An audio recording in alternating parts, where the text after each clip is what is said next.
Got heels on. hell for a while. Then it's gonna be a couple of months pushing RVs. Please stand for the Pledge of Allegiance. I pledge allegiance to the flag of the United States of America and to the republic for which it stands, one nation, under God, indivisible, with liberty and justice for all.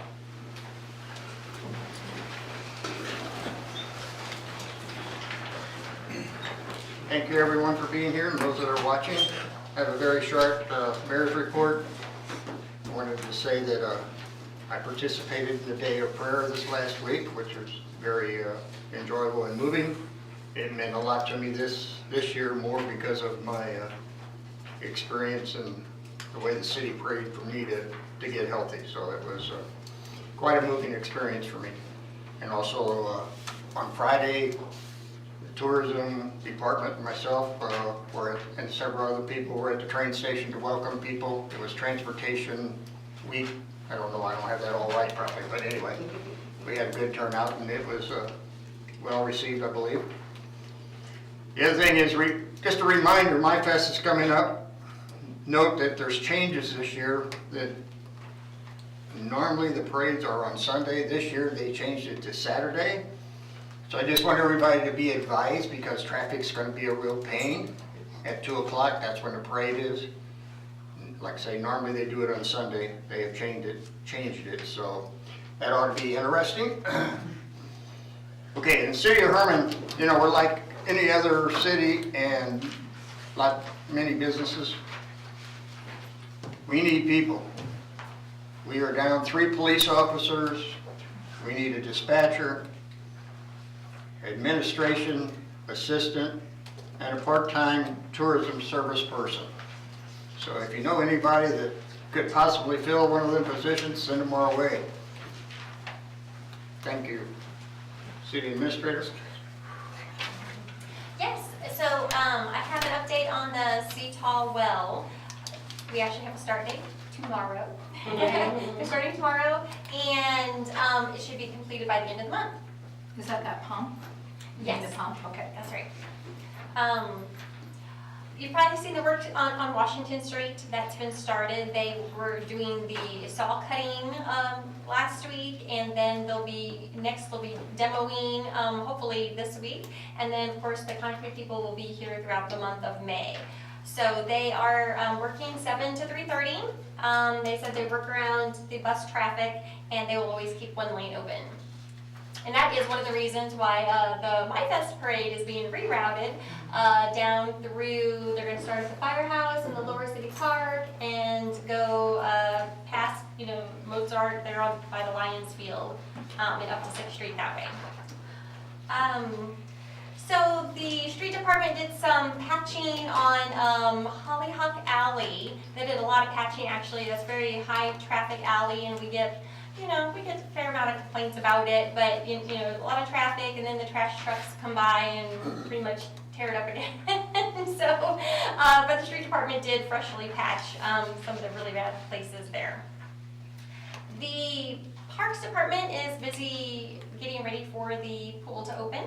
Opening day is May 28th, and Corey's got all the personnel lined up. There's a couple last lifeguards on your agenda tonight to hire. And in the gas department, we've been notified by our consultant, Ron Reagan, that to expect gas prices to continue to go up for a little while. He is calling a special meeting later this month for the Gas Commission, a little bit to educate us on, he was going to send some information, but I didn't get it in time to share with you tonight, but he wants to educate us a little bit on some of the details on how that affects, how the economy is affecting gas prices, and some other things. So I will update you on that after the meeting. I did get notice from the county. We had applied for 2 grants for their level of ARPA funding. So I got a note, so the caboose for the statue, the conductor statue, Gary Lehman had wanted to apply for funds for that, and I reviewed it before he sent it in. And then for the 200th block of East 4th Street, since ARPA funds are allowable for infrastructure, we applied for the max of the $50,000 to help us on that project. We did not get those. MRPC is managing that for the county, and it says the Gascony County Commission met to review round 1 of the American Rescue Plan Act proposals, and the county received over $1.2 million in requests, and unfortunately your proposal was not awarded funds in this round. They may change some of the parameters and reopen it up at a later date. We, of course, are applying regardless of whether or not we get any county funds. We're applying for the federal infrastructure funds for as much as we can. So I think that is all I had. We need to schedule a budget workshop. So I guess the week of the 17th, the week of the 16th is out. I just got word that for myself, I might be out with a family member the following week, a couple days, for a medical thing, but I think that's the week we kind of have to shoot for. Unless we do something together really fast this week, like Thursday or Friday. Otherwise, the week of the 16th is out because a couple of you are going to be gone. So then we're looking at the week of the 23rd. I'm gone that entire week. You're okay. How about I would have to scramble, but Could we do this Friday this during the day? I can't do during the day. I can do in the evening. this week, Thursday or Friday? Thursday's out. The evening? All day. All day. Okay. Right. Who wants to come to a budget meeting on Friday evening? Friday the 13th. That's what I was thinking, it's Friday the 13th, I don't think we should. I could do 11. Could do Wednesday. This tomorrow? This Yeah. Wednesday? Yeah. Band concert. Oh, never mind. I could do the 24th. But you're gonna be gone. You're gonna be on that whole week. Okay. Okay, who can do Friday? If I have to, I'll do I Friday. can do Friday. In process elimination, I think Friday the 13th is it? Friday evening? Yep. Friday evening. Okay. What time are you doing that? What time do you want to do it?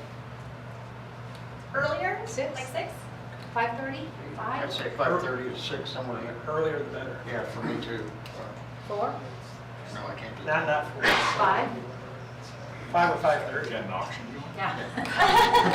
Let's do 5:30. Okay. 5:30 this Friday. Be there for all the fun. Okay. Okay. Thank you. I goofed, we were supposed to start with a public hearing. Right. I just went right over that. I apologize. So, She's on YouTube, yes. Okay.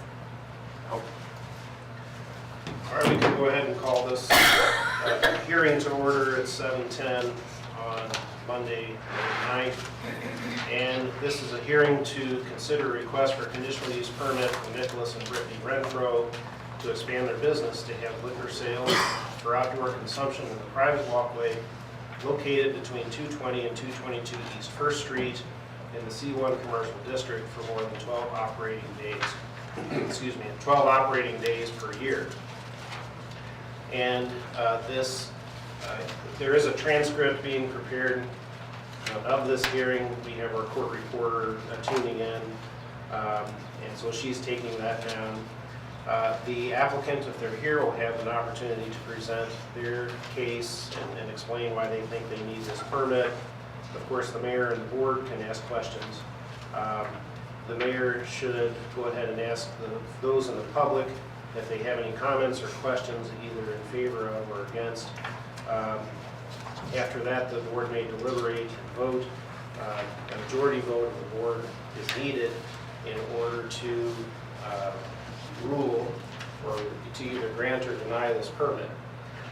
We have certain documents here to be proposed as exhibits. Exhibit 1 would be the conditional use permit application, and Exhibit 2 would be the affidavit of publication from the Hermann Advertiser Courier newspaper. Exhibit 3 would be the notice of public hearing that's printed in the newspaper. Exhibit 4 would be the meeting minutes of the Planning and Zoning Commission from April 28, 2022, where you can note that a motion was made, seconded, and unanimously passed to approve this conditional use permit. And then the next exhibit would be the entire municipal code of the city of Hermann, Missouri. Mayor Cox, do you agree to accept these exhibits into the record? Yes, sir. Are the applicants here? Yep. Hey guys, thanks for having us today. So basically what we're looking to do is just expand our patio a little bit in between 220 and 222, which is on our prior property. We're already approved for liquor sales on the city sidewalk, and it'll basically just connect to that. All of it will be fenced in, and we're looking at about 36 seats. We won't be selling any alcohol out there, but our guests, you know, will be allowed to enjoy it. I have a comment. Sure. Corey, do you know, has Nick, who told Nick what the building inspector said? Nick. So, if you want to come around here and look at my. Sure. So he was suggesting that nothing be here, and he says an occupancy of 26. Yeah.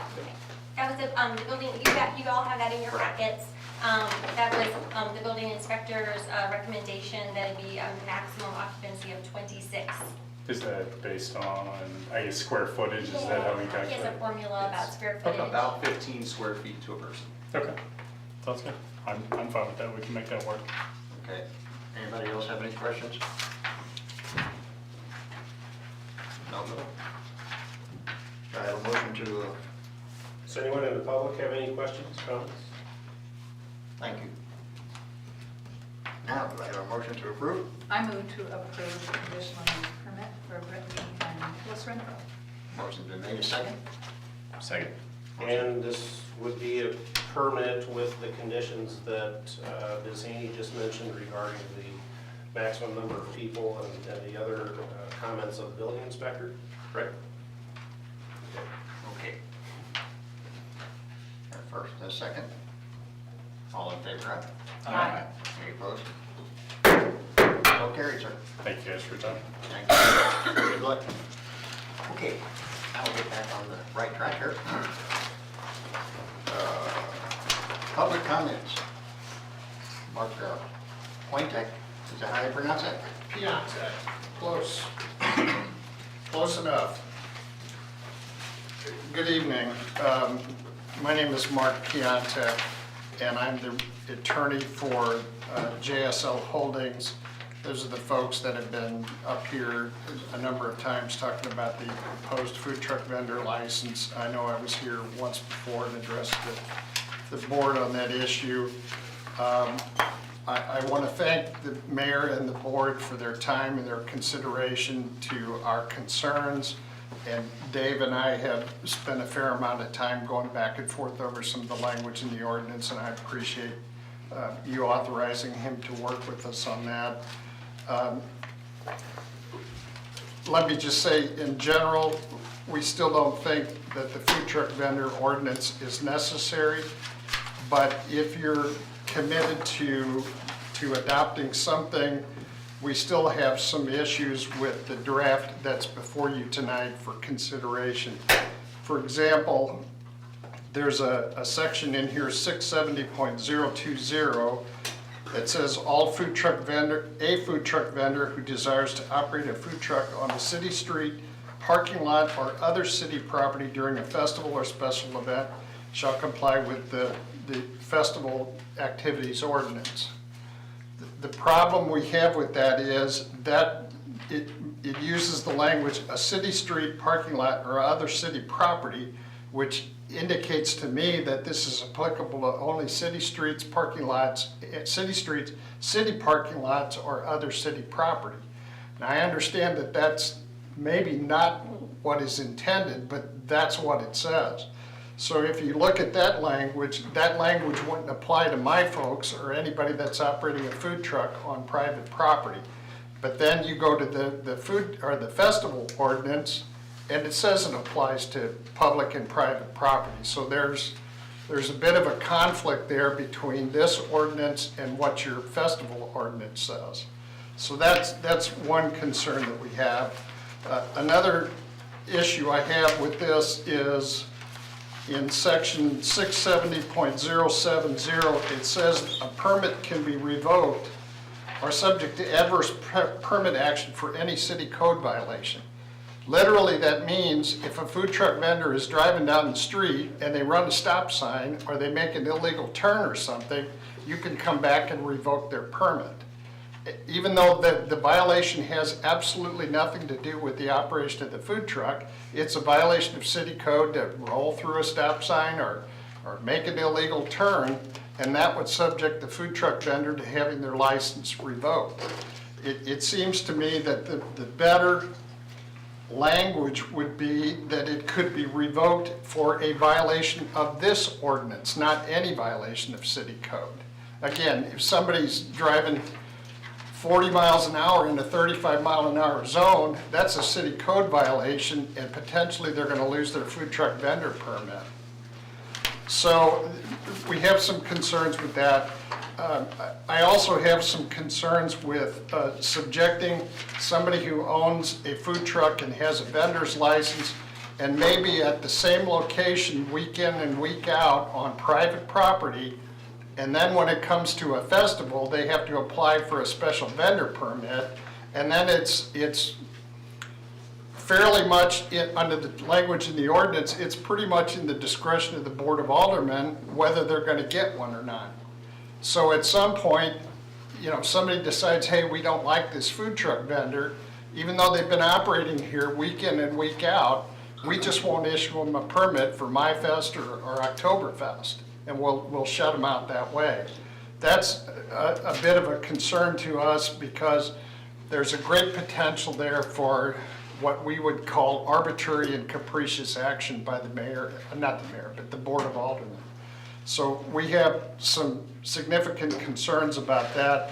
When you have a food truck vendor who's there on a regular basis, has a city business license, has a city food truck vendor license, and has a food truck vendor license, when you submit the application for the license, we have to tell you where that truck is going to be. The ordinance says we have to tell you on the application that food truck is going to be at this particular location, and if we move it, we have to let the city clerk know that we're going to a different location. We're already telling you what location we're going to be at. You're giving us a food truck vendor license or permit for that location. Why are we then having to get permission to have another license just to operate during MyFest or Oktoberfest or whatever the festival event is? I don't see why we would be treated any differently than any other business, any brick and mortar business that's here in the city. We're paying sales taxes, we've got the business license, we've got the food truck vendor license, we're complying with all of your codes, but we're going to get shut out on a festival weekend when it's, good business, a lot of people. So that's a significant concern to us. Yeah, I don't think that everybody during the festivals has to get those permits. I mean, that's been policy for as long as I've lived here, pretty much, I think. So, I mean, But I think, with due respect, Mayor, I think the difference is you're talking about vendors who may be operating once or twice a year during MyFest and Oktoberfest. We're looking at food truck vendors who may be here every weekend. They may every Friday, every Saturday, every Sunday. They're not just coming in 1 or 2 days for some festival event. I understand that. Like I say, I don't know what your own feeling on that. It's a $10 fee, and everybody does it, every vendor. I think last time we met, we talked even, Mr. Sloan does it at the Worst House. He has one. And I don't, it's not the fee that's the issue. No. It's the possibility that somebody decides in the future, we don't really like that food truck vendor being there, so we're gonna shut them out when it comes to a festival event. We're not gonna give them a permit. And then, you know, on a busy weekend like that, or during a busy event like that, when they could do a lot of business and, you know, sales tax and all of that, they're gonna get shut out because somebody isn't gonna give them a vendor permit. As far as I can remember, I don't ever recall shutting anybody out. No. Well, We would but the never- problem is you have a limit on the number of permits that are issued. Your ordinance says that there's a limit on the number of permits that are gonna be issued. Now, it's a little fuzzy as to what that number is. I think back in '84 or whatever it was 130, and then it says it's adjustable every year, but I That's what don't, we're doing with your resolution tonight on your binders is us approving the ones, you know, the number of the ones that is applied for We do this that year. So every every year, we adjust the number based on, like you said, we've never turned anybody down. There might be a compromise here. So, talking about we've required it of everybody, devil's advocate for a second, an argument could be made that not everybody has to get a separate license, right? Whereas food trucks have to get separate licenses, et cetera. So, in my opinion, it's legal for the city to require business licenses, of course. It's legal for the city to require food truck permits. Food trucks are special businesses that compare them to brick and mortar restaurants if you want, but I don't think they're special, they're different. And I think the city has the right to address those. I think the city has the right to address crowds in May and October for the public health, welfare, safety, et cetera, et cetera. The city has an interest in regulating who goes where and whether there's 2 food trucks on this lot or 7, right? So if the interpretation of our code is that a food truck vendor on the Lampkins lot would need a business license, a food truck vendor permit, the owner of the property would need to get a festival permit that shows the vendor or the owner of the property how many spaces they can have, right, on their property. And then the food truck vendor has to get a separate festival permit. That's 4 pieces of paper for that truck. And so, in my opinion, perhaps what we could do to maybe compromise is say business license, food truck permit, and still require those owners to get the space permit and say, okay, that there'll be 3 spaces, and if they want to fill those spaces with somebody who already has a business license and a food truck permit, well, then no further permitting required. But if somebody comes from out of town to fill one of those spaces, then they have to get the food truck vendor permit, you know, et cetera. And that's even, I think, what I wrote to you last Thursday, or my take on it, but it can be, if you read the festival code closely, you know, you could interpret that and say, well, the owner has to get the space permits that allow 3 or 4 spaces, and then the food trucks have to get a permit. Is there a way of doing that without exempting the food trucks that come in just those few times a year that aren't going to be like on a private lot regularly? I don't have any problem with, I'm sorry, you probably weren't addressing that to me, but I'll jump in anyway. It's the city attorney in me.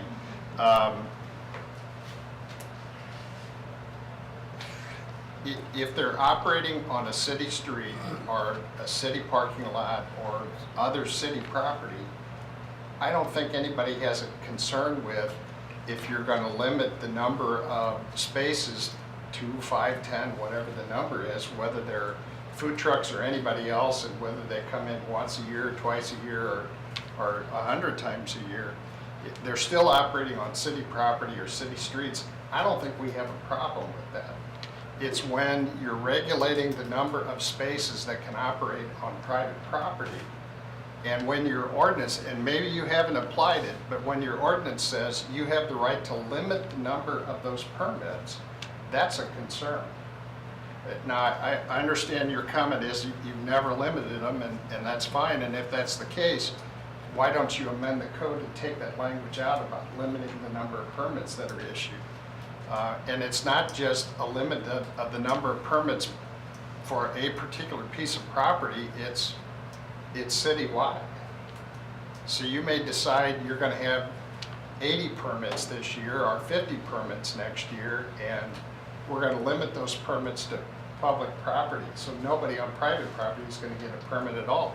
And then if I've got a food truck vendor who's got the business license, they got a sales tax license, and they got a food truck vendor license, they can't even operate on the same place that they've been operating for basically the entire year. That's a big concern, and frankly, I don't understand what is, you know, when you look at these ordinances, you look at what is the harm that you're trying to protect everyone from. I don't see what the harm is that you're trying to protect when you have the same food truck vendor that's legal Monday through Friday of that week at that location, but for the event that's Friday, Saturday, and Sunday, it's not, because they don't have a vendor permit, or whatever it's called, festival permit, whatever it's called. That, I don't, what's the difference? And magically at midnight on Thursday night, it's no longer legal to have the food truck on these 3 days at this particular location? What's the difference? I understand you have more crowds coming in, but that's what everybody wants in the first place. That's what you're trying to promote. You're trying to bring people in. So you're sort of defeating the purpose by telling these people you can operate during the week, you can operate every other weekend, but you can't operate these 2 weekends unless you have a permit, which we may or may not give you. So it seems like the two issues are getting blurred a bit. You would agree with me that it may not be reasonable to require the food truck owner vendor to also get a festival vendor permit for his truck if they've already got a business license and a food truck permit, etc. But you also don't agree with the ability of the city to require the owner of the property to apply for a festival space permit, where the city could potentially say, we're going to limit your property to 3 vendor spaces. Yes. Where your owner might want to put 5 trucks there.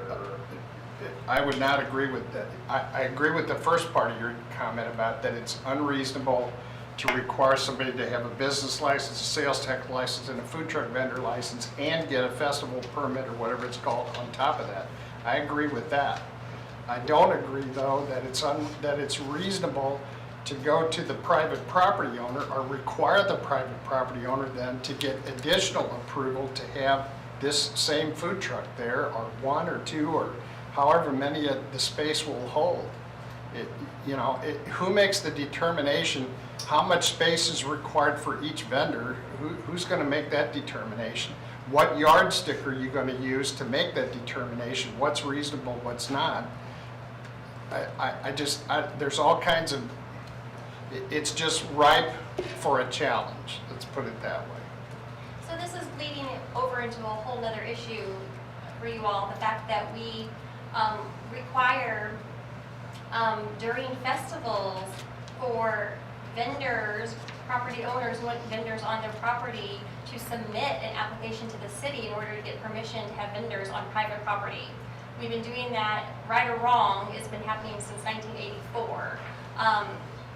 When they initiated that, a whole bunch of these regulations are related to that time frame regarding, vendors and applications and permission. But the way we've been functioning is we do, during Mindfest and Oktoberfest, require private property owners to get permission from the city to have vendors on their property. And that was just kind of back in the day, I think they had an issue with things springing up on every corner, and it kind of got out of hand. I think that's where that comes from. But so this is, bleeding into kind of a broader topic of how you guys might want to address this going forward. Is, the city's requiring application from private property owners. And I appreciate that information. And with all due respect, my least favorite answer I hear when I'm talking to a client about something is, that's the way we've always done it. That it might have been right in 1984, but we're, what, 30 years past that now? Is it still right today? Probably not. Just because it was good in '84 doesn't mean it's appropriate today. So I understand that's the way it's always been done, but like I said, that's my least favorite answer to hear, because there's no real rationale behind that comment. There's no reasoning behind that comment.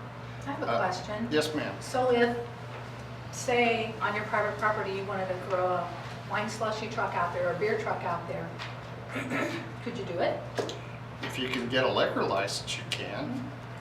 So that was one of our concerns last year, is that we didn't want any more liquor out in the streets, because it's hard for the police to control the crowds in all of these places.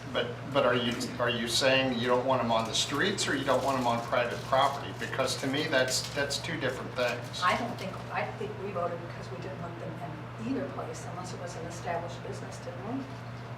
Remember last year?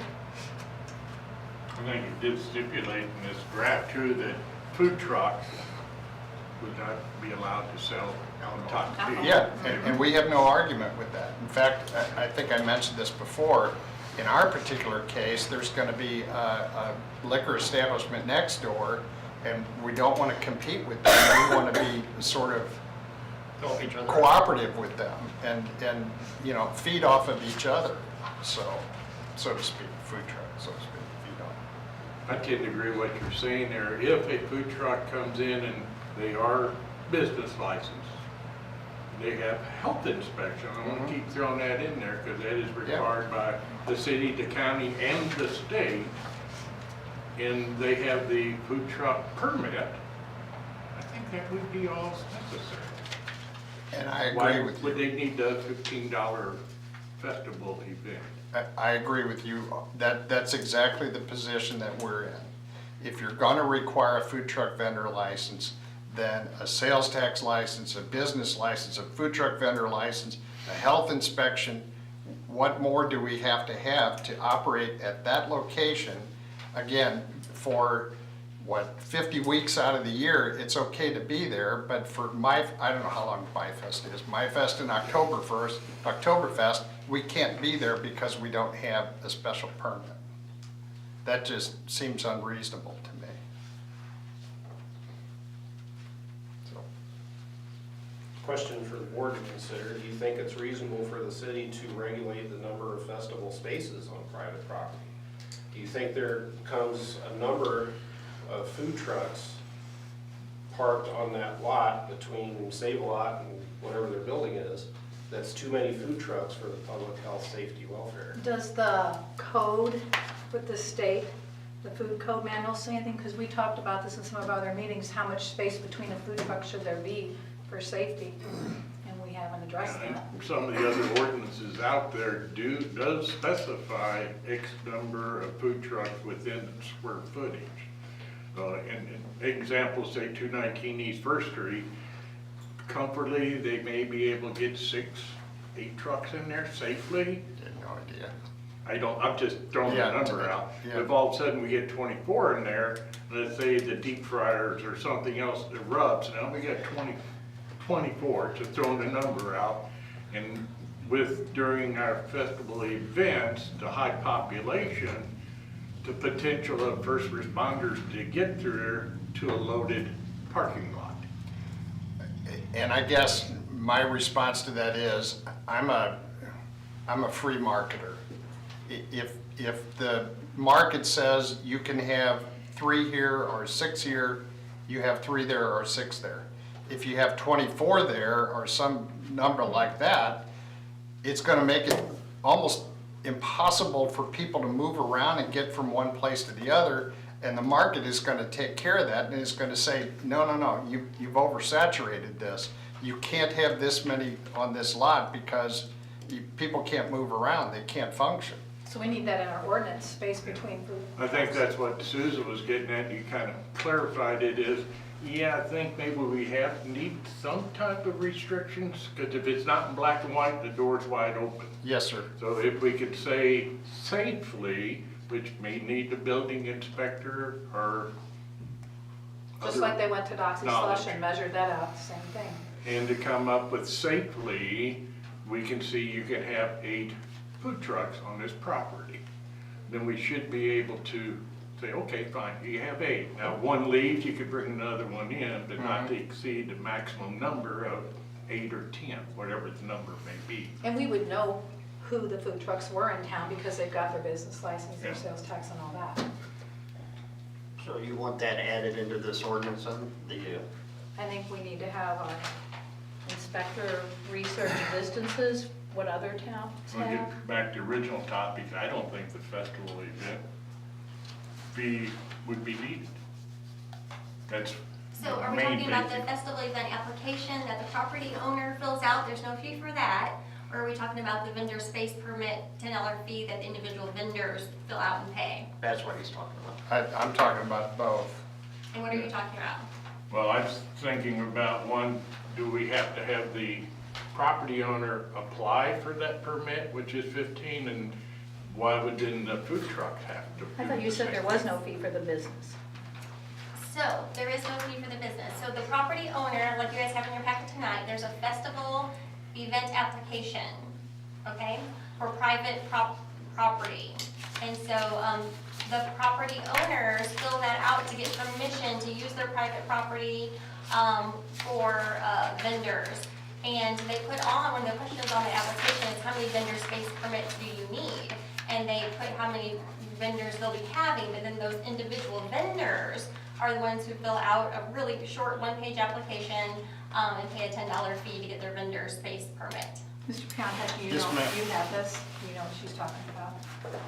I just saw that. Okay. But I understand what that So is. Tricia, do you know or recall whenever a property owner has submitted their application for vendor spaces, has the city gone back and said, we're not giving you 5, we're giving you 3, we're not giving you 10, we're giving you 8? Not in my 10 years here. So there's really no criteria that the city has looked at to determine how many permits you get? I don't think there's ever been so many that's been brought into question. Because, you know, I'm thinking about your concern about fire hazard. Are you gonna have the same rule for somebody like the Knights of Columbus or the Elks or whoever that puts up a food tent and they're selling food and obviously they're barbecuing there, or somebody else comes in and it's not a food truck, but they put up a tent and they're selling, I was at an event a couple of weeks ago and somebody just had tents set up and they were selling food out of the tents that they were barbecuing there. So is it gonna apply to them as well, the same I think it spacing should. requirements? I think it should, if you're cooking and I think there's the fire. verbiage is in this that it does apply to tents. But my point is, and I think the Alderman's comment is, they're gonna have to be spaced so far apart, and there's nothing like that that addresses either the food trucks or somebody who's operating a tent, a pop-up tent with a barbecue grill, which has just as much risk of fire or whatever as anything else. I mean, if that's the concern, and I'm not minimizing that, but then that ought to apply to everybody, not Exactly. just food trucks. Any food operations, maybe it should say. Well, most of the, well, I'm trying to pick up here is, say, like the Masons or the Knights of Columbus, they fill out the special event application and we approve it. Right. Now, I was getting more at is congestion, that if that parking lot is X number of feet, we have to stay within where you take the Masons, usually down by the caboose, they're by themselves. KFC is up at the other end of the block by themselves, so there's not a group of similar vendors in one location. My concern was if we get an over amount of vendors in a designated location, then it may become a safety issue. And I understand that, and I don't necessarily disagree with that. My point is, if you're gonna have space limitations on food trucks, you have to have the same space limitations on other vendors, whether they're the Masons or the Knights of Columbus or whoever it is, or the whatever organization it is. If they're selling food, they're grilling food at that location, then if the issue is a concern about fire risk, then it's got to apply to everybody. I think the space limitation is what he's referring to, is being parked so close together, not the space limitations that the truck is gonna use, because the trucks are different sizes when they come in. No, and I understood that that's what he's after, but if you're gonna say you gotta have 10 feet separation between food trucks, then you gotta have 10 feet separation between tents that are grilling or selling food. If the concern is, thank you, if the concern is it's a fire hazard or a fire risk, then that should apply to everybody that's got open flame, whether it's charcoal or gas grill or whatever it is. So I'm not disagreeing with you. I'm just saying that if you're going to do that, it's got to apply to everybody. Like I said, most of the experience I've seen is the one-offs are by themselves. And my concern was when we have a large volume, then it could become more of a safety potential hazard. I mean, we had, and I'm sure Dave was there, we had a barbecue fest, or was it barbecue blues fest in Washington a couple of weeks ago. And there was one tent next to one tent, next to tent, next to tent. And of course, they're all grilling, they're all, barbecuing and selling their products. And it was, I don't think there was any separation between those tents. They were right next to each other because they were trying to maximize the number of participants in that particular space. So, I agree with Jim. Our situation here in Hermann is with the other activities that go on with barbecues, and are usually just, well, always, as far as I know, it's just one entity in a location. There's no other things next to them. So, I mean, I think that in this ordinance, maybe there should be something about a distance between them as far as the number on the lot. Like I say, the trucks vary in size. So, I mean, one might be 20 feet long, the next one might be 30 feet long. I mean, so you can't say, well, the space is 20 feet long because the 30-foot guy ain't gonna fit. So, I mean. And we had that somewhere, I should have brought all that with me. So, I mean, I don't have a problem with putting something like that in there myself. You all are the ones that have to make the decision, not me. How would your compromise with the, still doing the vendor space application, but not the vendor permits, how would that be written in there?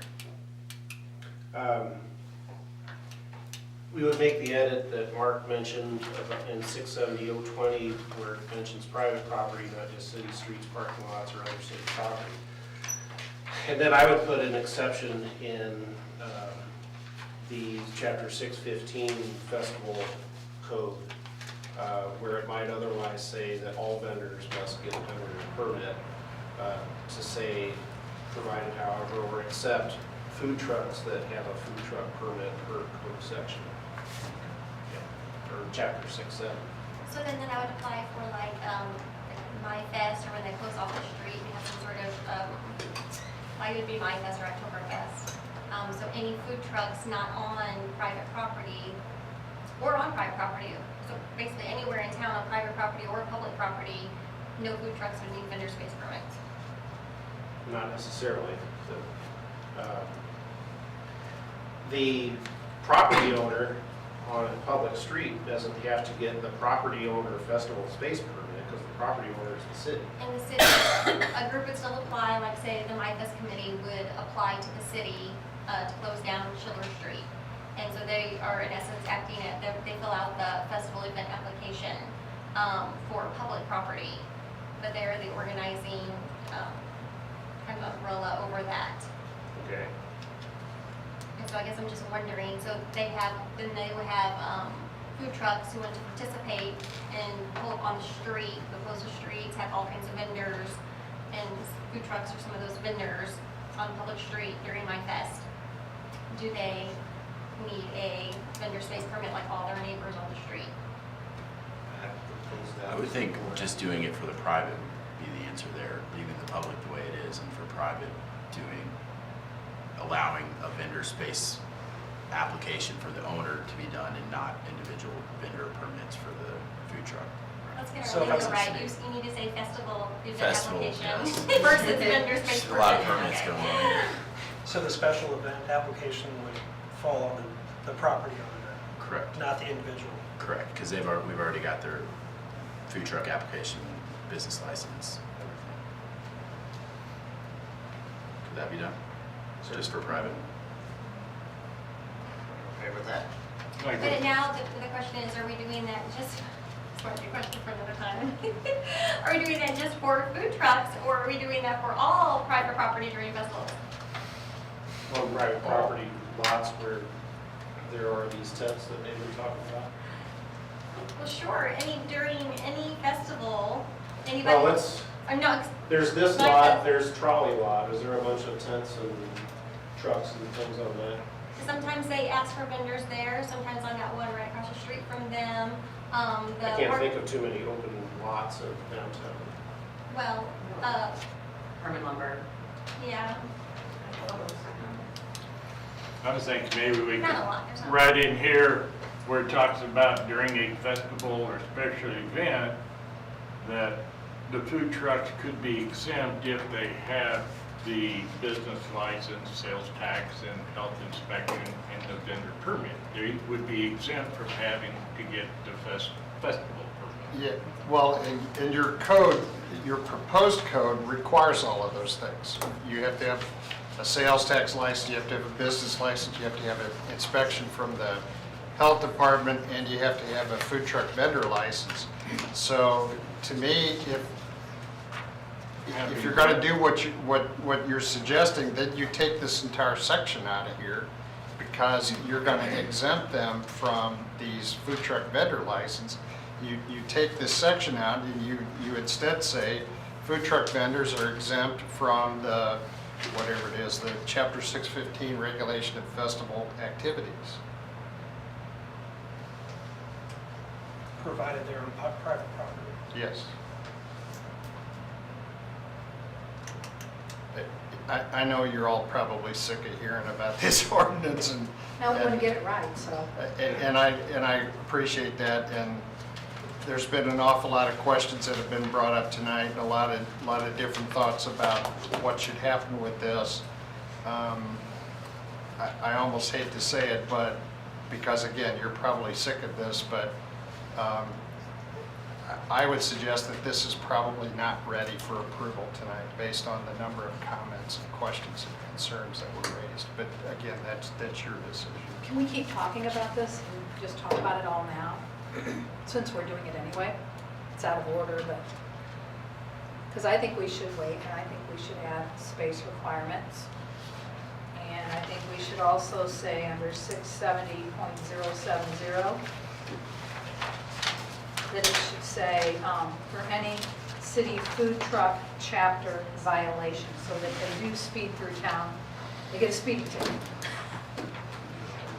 Or they- Yeah, no, I agree with you on that. No, that was a good point you made. Violation of this ordinance. Yes, violation of the food truck chapter ordinance.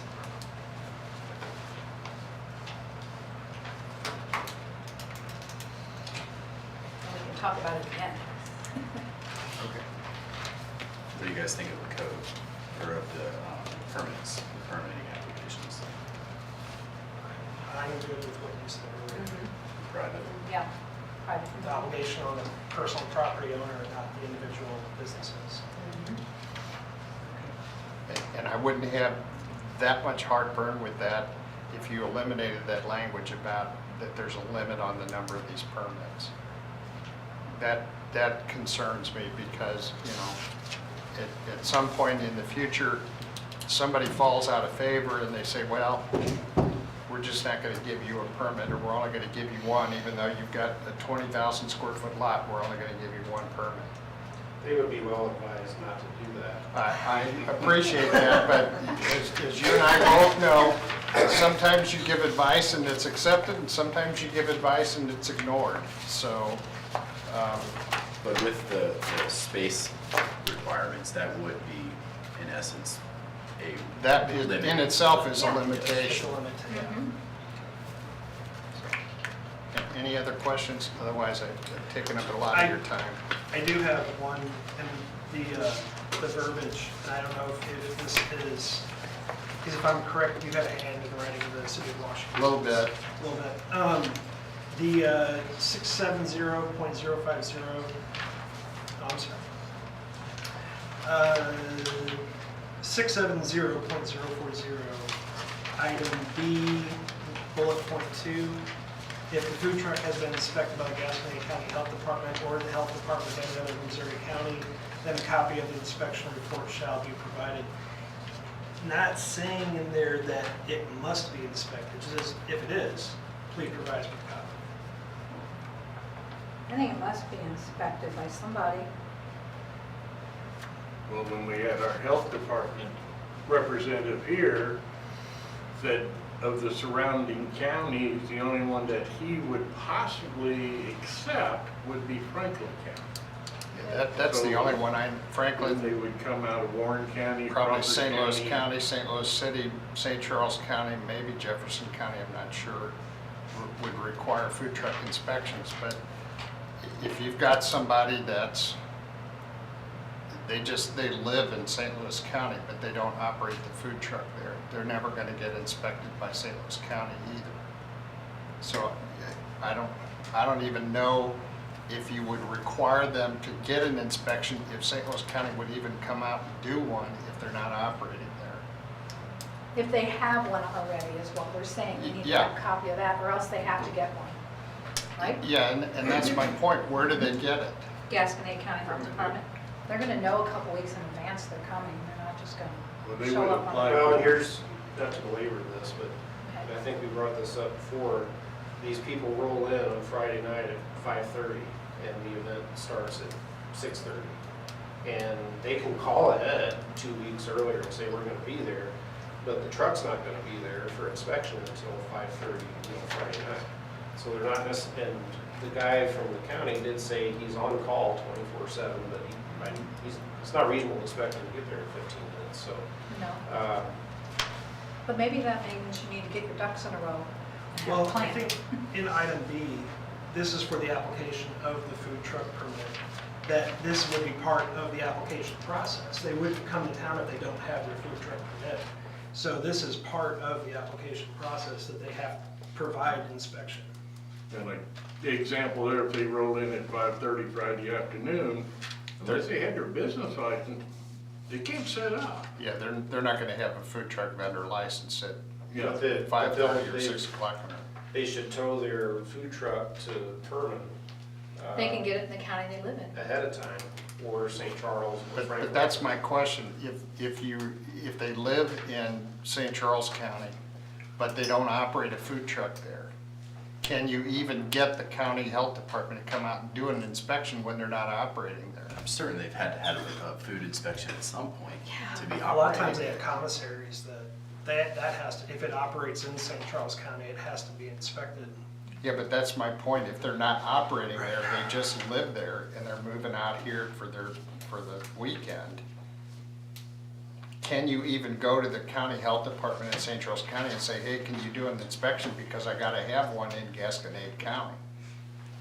Would you even do one? I'm not operating here, but would you do one? Well, I would think anybody that's in the food truck business, no matter where they're at, would have to have an inspection. I think at that point, it's on them if that's Yeah, why they well, don't want to come here. I don't think that's our problem. Don't I worry think about for it. the safety sake of people that they're selling stuff to, it's a liability that here's my, my inspection from January or whatever. Whether, I mean, if they don't have an inspection, I mean, that's how I look at it. If you're in business, you want to cover your butt. And so they should have that. But to that extent, you're relying on the regulations from another county, which may or may not be acceptable to you. But don't And they as all long have as to follow they're- the states? Not necessarily. Each one could be more restrictive. That's what Tom said, he would honor Franklin County, because Franklin County is a whole lot stricter than what But Cascade it's is. all the Missouri Food Code Yeah. Yeah. Well, operating. if you're in a charter county like St. Louis County or St. Charles County or Jefferson County, a lot of times because they're charter counties, they can adopt regulations that are entirely different than the food code. It could be more or less stringent. So you can go to any health department in any Missouri county and get one the way this reads. The health department of any other Missouri county. I just think that's a requirement when they apply, and they have to abide by Have it, to do it, otherwise yeah. they're not accepted, period. That's the way I look at it. Usually the health inspections are good for a year. And again, if you can get one wherever you're at, I don't know that that's a problem. It would be much easier if they were coming here, if the health department here would do the inspection. I And think that would be Yeah, it on, would. that would be on them to make them arrangements with our health department. Hey, I'm gonna be here at 5 o'clock. Could you meet me and do that? That's, I don't think that is our responsibility. That is the truck owner's responsibility because we're requiring it and that's what they need to do. But as the alderman pointed out, you have to have that information at the time you apply for your permit. So you can't really roll in at 5:30 on Friday night with your health inspection unless the clerk's office is gonna open up and you're gonna get a permit at 5:30 on a Friday night for a food truck. How about if we research this? All this stuff is done ahead of time. I mean, it's not like they're gonna, I mean, I don't think it's a problem. I think these places, I would think businesses in general, they plan out ahead, not shoot from the hip. This is Thursday night at 6. I think we're gonna go to Hermann Yeah. Friday morning. I think us accepting other counties' health departments, I think kind of mitigates that. Okay. Yeah, I think if they apply for a business license, they have to have the inspection, preferably, in there again, Bruce is right, this is an answer we need to get from Gaston County Health Department. It's up to them to get with the food vendor to approve, walk through their food handling process. And then it's good for a year, and then he can get his business license and have fun and. Or if they provide an inspection for, you know, have a Missouri. If they inspected, they run their food truck in Franklin County, they have the current, which has to be posted, Franklin County inspector. Okay, hey, I got my business license for Hermann. Pick the phone up, call Gasconade County Health and say, hey, here's a copy of my license. It's on file with the city. I'm gonna be there Friday, Saturday, May the 20th in Hermann. When can I get a inspection? So you want, just to be clear, if they already have an inspection from, in your example, Franklin County, you want them to have another inspection in Gasconade County? Well, I think they should contact our health department, and from what he said that night when he was here, he would honor that. But some of the other counties, he would question, and he would rather do the inspection himself. That is, the judgment would be on the health department, not us. Okay, well, I'm just trying to get some clarity on what is gonna be required. That it's not sufficient if they have an inspection from another county, they're still gonna have to have approval from the Gasconade County Health Department. Is that what you're saying? Yeah, I think that if they have one, say, from St. Charles County, and they come into town, they're set up, they still need to contact Gasconade just to make sure, and if they approve it, then there ain't no problem. They've done everything they could do. Okay, so regardless of where they've been inspected, they're still gonna have to have approval from the Gasconade County Health Department.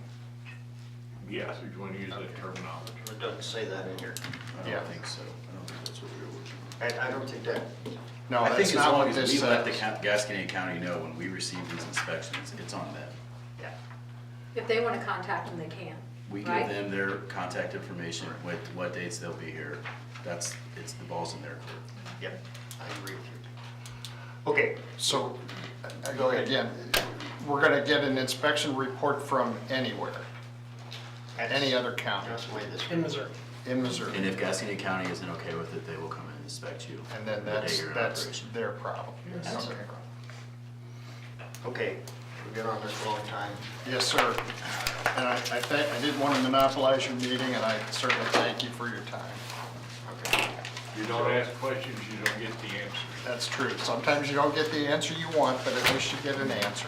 So we're gonna put this on the drawing board and send it back to you to fill in the voids or the corrections or the, right? Thank you all. All right. Well, we will move on. Ordinances, we'll move on to the ordinances.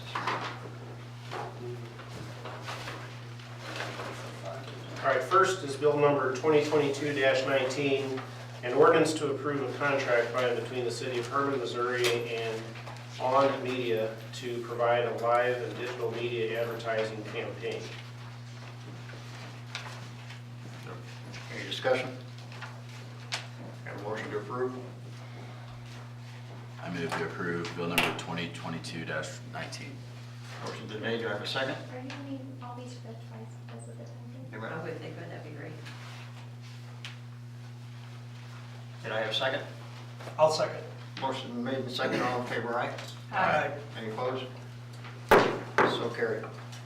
Yes, I was just asking Tammy, because we're drawing up on the end of the fiscal year, and we need to get this money, these invoices through, could we read these twice? Please. Okay, we'll do a second reading as requested. Yes, sir. Bill number 2022-19 for second reading, an ordinance to approve a contract by and between the city of Hermann, Missouri and On Media to provide a live and digital media advertising campaign. Have a motion for second reading? I'll move the second reading of 2022-19 be approved. Motion's been made, do I have a second? Second. Motion made and second, all in favor, aye? Aye. Any opposed? So carried. Next is bill number 2022-20 for first reading, an ordinance to approve a contract by and between the city of Hermann, Missouri and Madden Media to provide impressions via commercials on Spotify. Have a motion? Can I ask? Yes. Go ahead. Technophobe here, impressions, what are impressions? Impressions are what is a measurement of people actually seeing something on whatever outlet you're using. So whether it's a Facebook impression, a YouTube impression, a Spotify impression, that is actually people seeing what your ad, seeing your ad. Or hearing it. And- Because Spotify would be audio, it would not be. Right. One comment that kind of addresses the next two here is, I just noticed that's a lot of money to spend. The last meeting you had fairly large, and all of which was not in the budget. So caution to err, we're working on the budget. Will we be more efficient and closer? I understand it was an exceptional good year. It was. And, So when we were doing the budget for FY22 last year, right at this time, February, March, and April, we had the new lodging tax increase from 3% to 5% that was kicking in on January 1 of 2022. So we did not know if we were going to get, much of an increase as a result of that. We also still didn't know how COVID was going to affect us in 2022 and in 2023. So we were very conservative, as we are good Germans, in our budgeting, and Hermann has continued to prosper and our lodging tax is up. And yes, so we are already, for FY23, we've bumped our numbers up for revenue. Could we also bump up take some of the next year's budget and use something to do something about bathrooms for tourists downtown, more bathrooms? That would be a conversation we would need to have in many different groups, and the Tourism Commission would discuss that. That would be good. That's something that's really needed. Okay? All right. Any other questions? I have a motion. I move to approve, is it 2220? Motion's been made. Do I have a second? I'll second. Motion's made and second, all in favor, aye? Aye. Any opposed? So carried. Second time on that one, too? Please. Bill number 2022-20 for second reading, An ordinance to approve a contract by and between the City of Hermann, Missouri and Mannon Media to provide impressions via commercials on Spotify. I move to approve bill number 2022-22nd read. Motion's been made, do I have a second? Second. Motion made, second, all in favor, aye? Aye. Any opposed? So carried. Next is bill number 2022-21 for first reading. An ordinance to approve a contract by and between the City of Hermann, Missouri and News 4 St. Louis, Great Day St. Louis to provide a TV lifestyle show package to increase brand recognition. Any questions? If not, motion please. I move to approve 2022-21 first read. Motion's been made, do I have a second? Second. Motion's made and second, all in favor, aye? Aye. Any opposed? So carried. Second reading on that? Bill number 2022-21 for second reading.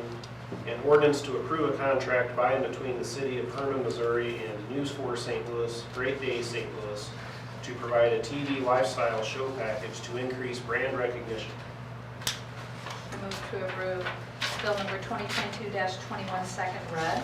Motion's been made, do I have a second? Second. Motion made and second, all in favor, aye? Aye. Any opposed? So carried.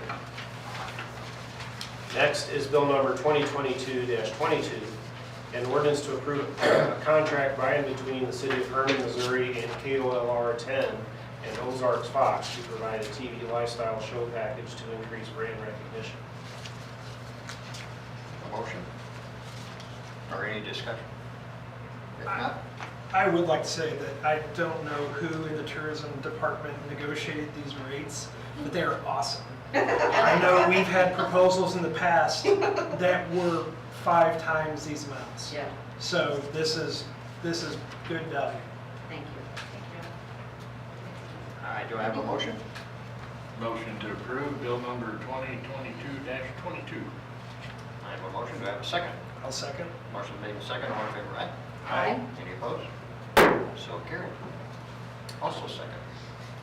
Bill number 2022-22 for second reading. An ordinance to approve a contract by and between the City of Hermann, Missouri and KOLR 10 and Ozarks Fox to provide a TV lifestyle show package to increase brand recognition. I move to approve bill number 2022-22 second read. Motion's been made, do I have a second? Second. Motion made and second, all in favor, aye? Aye. Any opposed? So carried. Next, for first reading, bill number 2022-23, an ordinance to approve a contract by and between the City of Hermann, Missouri and KSDK Channel 5, Shawnee St. Louis to provide a TV lifestyle show package to increase brand recognition. Any questions on this one? If not, have a motion? I move to, go ahead. I move to approve 2022-23. Motion's been made, do I have a second? Second. Motion made and second, all in favor, aye? Aye. Any opposed? So carried. Second reading on that one also. Bill number 2022-23, an ordinance to approve a contract by and between the City of Hermann, Missouri and KSDK Channel 5, Shawnee St. Louis to provide a TV lifestyle show package to increase brand recognition. Do I have a motion on that? Move 2022-23 second read.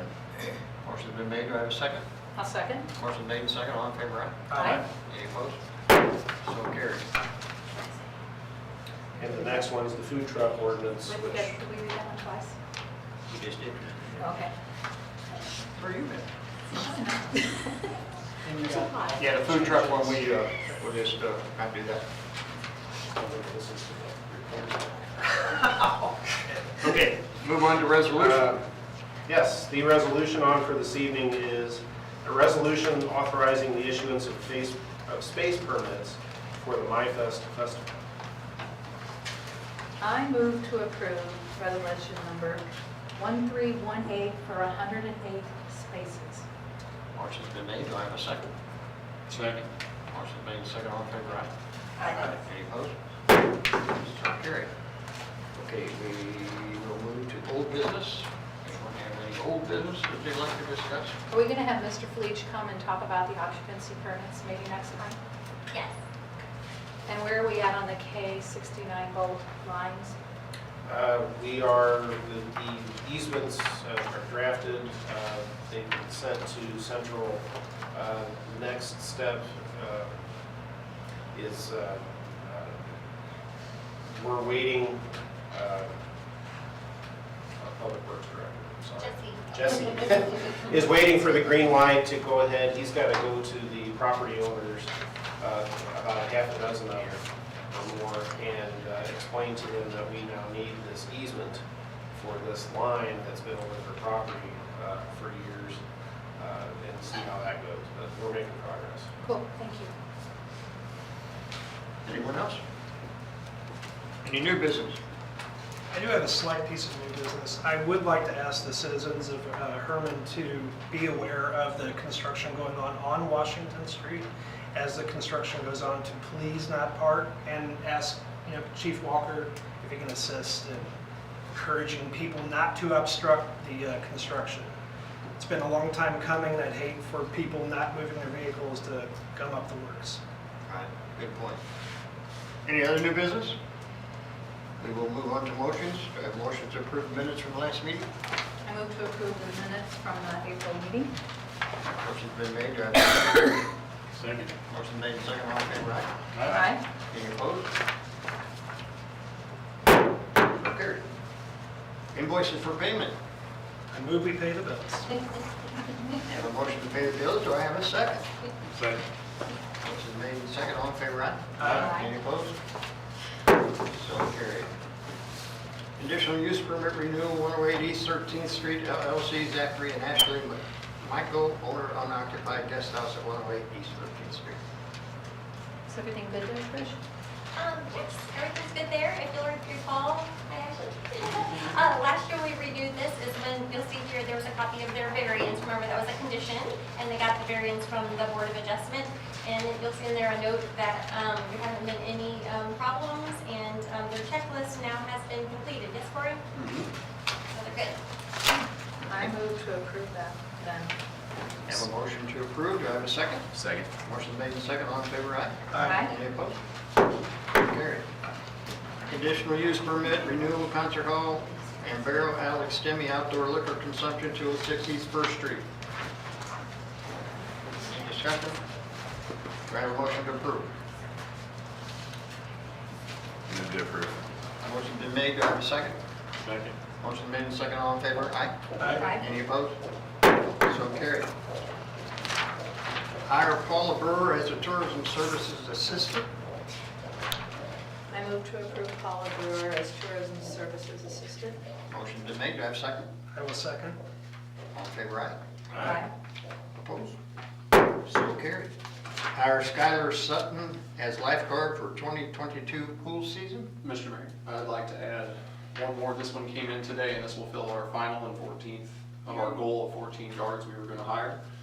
This is a returning guard, and actually she managed before, Tess Shawn. Okay. If we could add her to this motion, that'd be really great. I move to approve Teth Shauna and Skylar Sutton as lifeguards for the 2022 pool season. Motion's made, do I have a second? Second. Motion made and second, all in favor, aye? Aye. Any opposed? So carried. Approve the bid from Arkansas Electric Cooperation for $12,671.52 for 48 LED replacement bulbs for downtown decorative light poles. Wow. This was in the budget, I'm assuming. I believe it was. I know they want to get ahead of the supply chain. Yeah, they're gonna have trouble getting light bulbs. Do I have a motion to approve? I move to approve. Motion's been made, do I have a second? Second. All in favor, aye? Aye. Any opposed? So carried. Approve bid from JM Test Systems for Fire Phase Ranger 1 GPD Phase ID kit for $10,900. That's right. So this one, that's a mouthful, I know. This one was for certain in the budget, and Jesse actually had it rebid because it came in kind of expensive because it had a bunch of bells and whistles on it. So he got a stripped down model, which is really for all that he needs. And he explained to me that this is for identifying in-ground wiring where they can read, this machine will read the phases of it without them having to have any outages and it's much safer too. So this machine will read through the ground Right. what phase the electric is. Like the transformer or something. Okay. I move to approve the bid from JM Test Systems. Motion, do I have a second? Second. Motion made, all in favor, say aye. Aye. Opposed? So carried. Approve the Municipal Gas Commission of East Central Missouri first amended and restated joint contract and approve Jesse Geltz as the Herman's alternate director. I move to approve the amended and restated joint contract. and Just a little discussion maybe first. So I just wanted to give you a little bit of history about this. Years ago, I think it was 2010 when this was formed, but before that, Hermann bought its gas from the Municipal Gas Commission of Missouri, or it was a member, I should say, of the Municipal Gas Commission of Missouri, which was an entity under the umbrella of MPUA, the Missouri Public Utilities Alliance. We've heard more in town the last 20 years about another entity under that umbrella, MOPEP, which is who we're a member of that organization. We pool together to buy electricity. But we were a member of Gas Commission of Missouri, and our representatives that went to those meetings came back always frustrated because they didn't listen to the city's concerns. It was oddly managed. It was basically run by a czar and a cartel of a few cities who did whatever they wanted to do. The prices were high, and we got together with New Haven and Berger and Middletown and New Florence and said, well, let's look into forming our own gas commission of just the 5 of us to see if we can pool our needs together and go out and buy gas. And so Missouri law says that you can do that. It's not just MPUA that can do that. Any group of political subdivisions can get together and form this commission. And how they are governed and the rules they live by are set forth in what the statute calls a joint contract. So we have this contract with New Haven and Berger and Middletown and New Florence that says when we're going to meet, how we should meet, how we take votes, kind of like the bylaws for a corporation. And so this commission has been meeting pretty much quarterly for the last 12 years. And our representative from our gas seller, his name is Ron Reagan, R-A-G-A-N. And I think it's safe to say that over the last 12 years, the city has literally saved hundreds of thousands of dollars in prices of gas. There are other gas providers out there, and his contract does come up every so often, every 3 years, I think, and so we'll go out and shop around then, but he's done a really good job for us. And so there were just a couple of really small changes to be made to this contract to update it. But the commission thought it might be a good idea, since it's been so long since the first one was approved, to just get this out there to all the member cities and have the boards of aldermen approve it. And hear a kind of a spiel like this, just to new aldermen. I think everybody's new since we first passed this, just so you know a little more what's going on with our gas purchases. And so one thing that the document requires is the appointment by the city of a representative to represent the city on this commission, and that's Tricia. But it also requires the appointment of an alternate representative, and so that's Jesse, so that's what's before you tonight, or it would be Jesse. Okay, thank you. Okay, I have a motion on the floor. Do I have a second to approve? Second. Motion's made and second. All in favor, aye? Aye. Any opposed? So carried. Appoint Clayton Newell to the Board of Adjustment. I do have a question on that. Do we have an opening on the board? Oh, yes. John Hill resigned about 2 weeks ago, 3 weeks ago, yes. So yes, we definitely have an opening. Okay, cool. Have a motion to approve, Mr. Newell. I move to approve. Motion's been made, second. Second. Motion's made, second. All in favor, aye? Aye. Any opposed? So carried. Letter agreement with Krista and Zachary Labby for planting trees along the south line of West 18th Street. Only question I had on that, I know it was brought up at the UAV meeting last week or whenever, Jesse had brought it up. When they plant these, are they gonna remember that 24-foot right of way the city has from the back of the curb? You know, they have to get back off of the curbing. Was that part of the discussion? I don't know if it was part of the discussion, but their property line sits back far from the curb already. If you look at like the assessor's map and all that, their property line is behind that walk area, and there's a green space between the highway and their property line. I don't know the exact footage of that. Can we add that in this? Sure. Because the city does have a right of way, I forget if it's 18 or 24 inches from the back of the curb forward. Now, I told years ago, that's where they intend to run most of their water lines, sewer lines, electric lines, what have you. And I know Jesse had brought it up that we've had some issues where trees and bushes have been planted in that area and it's eroding the sidewalks and the curbs. So if we do this, let's allow that tree be able to grow properly. I was at this meeting, and I do believe it wasn't along Highway 100. It was in between the property between, yeah. There's not East and actually a west. street there. They It's wanted along the their street, they wanted They the asked for street a vacancy. vacated, but Yeah.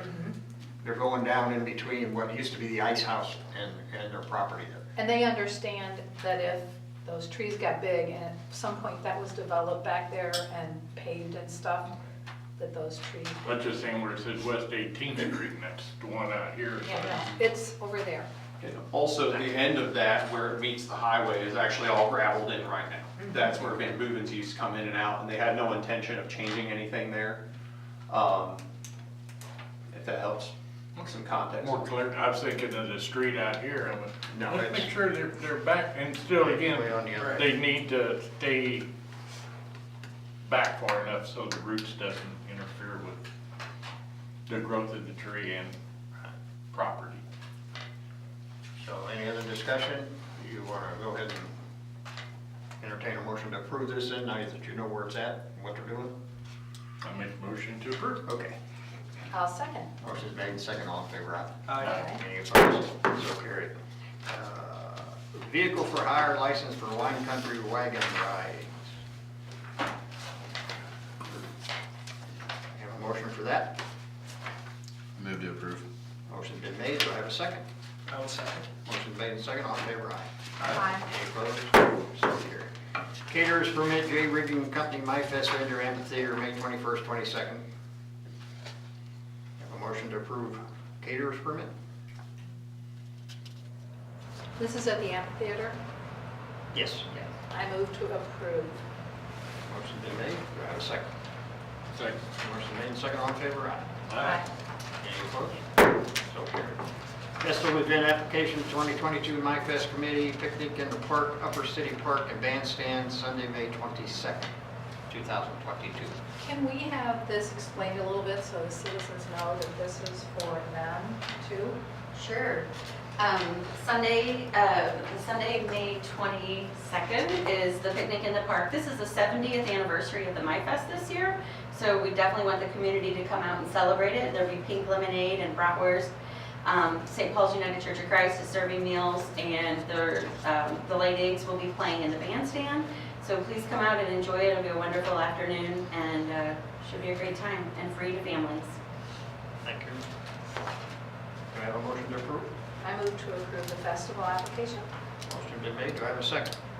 I will Motion made second. and second, all in favor, aye? Any opposed? So carried. Festival event application 2022 MyFest Committee amendment number 2 to include food vendors with partial street closure on the eastern portion of 200 block of East 3rd Street on Friday, May 20th, starting at noon. This is basically what we'd already approved. They just want to actually, those vendors to start serving on Friday night, since the Okay. JCs won't be doing food right there at the Susquehanna Park. All right, do I have a motion to approve? I move to approve. Motion's made. May I have a second? Yes, you may, I will second. Have a- Motion has been made and seconded. All in favor, aye? Aye. Any opposed? So carried. Confusing, isn't it? You've written so many of them. Okay, festival event application. City of Hermann Caboose Museum Conductor Statue Dedication Ceremony, Caboose area, First and Goodsburg, Sunday, May 22nd, 2022. I have a motion to approve that. I move to approve the conductor statue dedication at 5 p.m. on the 22nd. Motion's made. Do I have a second? Second. Motion's made and seconded. All in favor, aye? Aye. Any opposed? So carried. Festival event application, downtown businesses, seat Schnitzel, Gregor for Kinder. I'm good for that. Basically, a kid scavenger hunt. Downtown sidewalks, May 20th through the 23rd, 2022. Can I try? I vote to approve the Schnitzeldad for Kinder on the downtown sidewalks. Very good. Trying to make it look good. Do I have a second? I will second.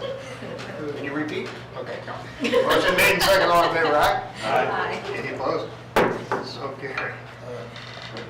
Festival event application, Quench by Marley concession stand, 3rd Street side of 215 Schiller on private property, May 21st and 22nd. That's a little lemonade stand. I move to approve. Motion's been made, do I have a second? Second. Motion made and second, all in favor, say aye. Aye. Any opposed? So carried. Ta-da! Are you awake? Festival event application, River City Cruisers Car Show requesting street closures, 4th Street from Market to Schiller and Schiller from 4th to 3rd, September 10th. We must be getting close to the end. As most of you know, we did a car show in the park for 20 years. 2019 was the last one. We decided that 20 years was enough because I'm one of the young ones. We're just getting too old. And we were planning on doing something in 2020, but you know what happened.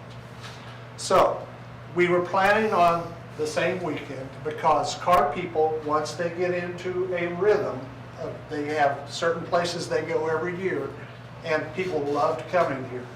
The last few shows, when we had good weather, we had between 225 and 250 cars, and it brings in a lot of people. And we would like to do it downtown, as it said, 4th Street from Market to Schiller, and then down Schiller to 3rd. I know the last couple years, Blue Oval has gone down 5th Street. We would rather turn the corner and go on Schiller simply because we like to funnel the people down to the businesses. Plus, it's easier to get the parking there than take away from residents on 5th Street or 4th Street down. And it's just, we have a lot of people that enjoyed coming to Hermann. We provided food in the park, we provided shuttle service, but if we go downtown, they're within walking distance of all the businesses. They're within walking distance of the restaurants, of the bars, of the shops, and that's what we want. The only problem it is, because we've been out of the rotation for a couple of years, it's going to take a couple of years to build it up. But I think that we will have people come back to town again because they enjoyed it so much. We have donated thousands of dollars over the years, and this was the only moneymaker we did all year long. We're trying to figure out how to make money out of this, but we know that people in town are going to make money.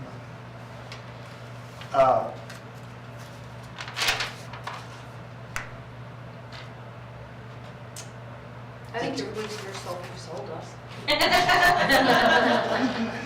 And, you know, that's, you talk about the vendors, it wouldn't be us, it would be the people in town that would do it. And I think it's going to work. And anybody's got any questions, we would love. And we would love suggestions from you on how to get It'll be a great businesses weekend. involved too. It'll be a great weekend. It's the same weekend as the Bushwhacks and the Hollywoods, and the same weekend as That's not an the quilt accident. show at the Rotunda. Yeah, So, it's not an Very accident, wonderful plus we weekend. moved it to Saturday instead of Sunday because of Bushwhacks. Right on. Right. Good. Well, I want to commend you, I'm glad to see a park show coming back, you know. Absolutely. So everybody, this is the park show, so. Yeah. Okay, do I have a motion to approve? Just curious, how many car applicants have you had? As I said, in years past, we've had 250 cars, and when you count club cars, you're probably talking close to 300 cars. We do not expect that many the first year. It'll take a while to build it up. And we have already decided that we would park our cars down on Schiller towards Third to make sure there were cars down there so that people would go. We want people to go the whole way and then go on downtown. And one of the things I thought we might be able to get is, like coupons or something for the businesses that we could give out when people come in, just to get them to go. To answer Ash's question, we have advertised this, we don't have any. Yeah, we haven't had permission, so we haven't put anything I just know out. in years past, the park, it's been huge amount of square footage, and I was just, is this enough space? I just seen a drone video today of Hannibal reservists. Yeah, These are all tremendous. yeah. But anyway, yeah, A lot of towns who do them, they get great crowds, just great crowds. very good. Sir, can I get your name for the record, please? Doug Smith? Thanks. Do I have a motion then to approve? I move to approve the River City Cruisers event application. Second. Second. Motion made and second, all in favor, aye? Aye. Any opposed? So carried. Mr. Mayor, this next one, could we postpone that? I got the cart before the horse, that has not passed before the park board yet. I don't Oh, expect for any the amphitheater? problems, but I guess I missed, getting it to them, so.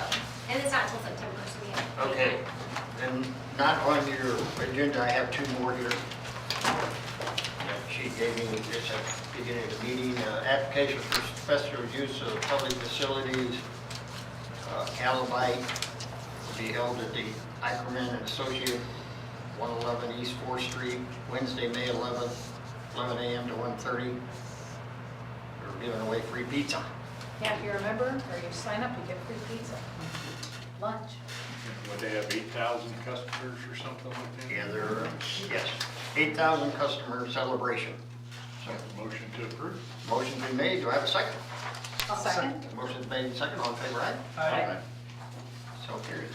Okay, one more, volunteer board commission, Amy Beelman? Beelman, how are you? Beelman. For the tourism commission, I have a motion to approve Amy. I move to approve Amy, she'll be awesome. Motion's been made, do I have a second? Second. Motion made and second, all in favor, say aye. Aye. Any opposed? So carried. Well, believe it or not, do I have a motion to adjourn? Let's go over these. Motion's been made, do I have a second? Second. All in favor, aye? Aye. We are adjourned.